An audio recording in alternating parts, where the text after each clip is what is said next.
కలి యవ్వనాలు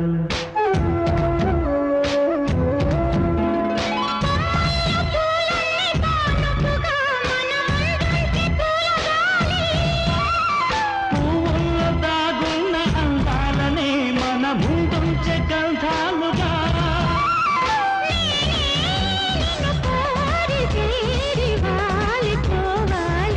జూమని కొండగాలి కట్టిలా